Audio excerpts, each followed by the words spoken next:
मुंबईकरांवर 20 तारखेपर्यंत पाणी कपातीची टांगती तलवार आहे। धरण क्षेत्रात पाऊस न बरसल्यानं संकट अधिकच वाढत चाललंय। शहराला पाणी पुरवठा करणाऱ्या धरणात केवळ 7.53% इतकाच पाणीसाठा आहे। गेल्या वर्षीच्या तुलनेत ही परिस्थिती अत्यंत चिंताजनक आहे।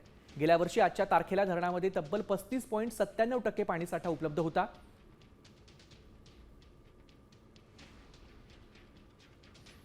दरम्यान धरणांमध्ये नेमकी किती पाणीसाठा आहे पाहूयात ग्राफिक्सच्या माध्यमातून। अप्पर वैतरणा धरणामध्ये 0% इतका पाणीसाठा आहे। तानसामध्ये 1.13% इतका पाणीसाठा सध्या स्थितीत आहे। भातसा धरणामध्ये 6.47% पाणीसाठा सध्या उपलब्ध आहे। तर मध्य वैतरणा धरणामध्ये वापरण्याजोगा 11.27% पाणीसाठा आहे। मोडक सागर धरणामध्ये 19.27% इतका वापरण्याजोगा पाणीसाठा आहे। तर तुळशी डॅममध्ये 21.50 इतका पाणीसाठा सद्यस्थितीला उपलब्ध आहे। विहार धरणात 21.50% पाणीसाठा सध्या उपलब्ध आहे।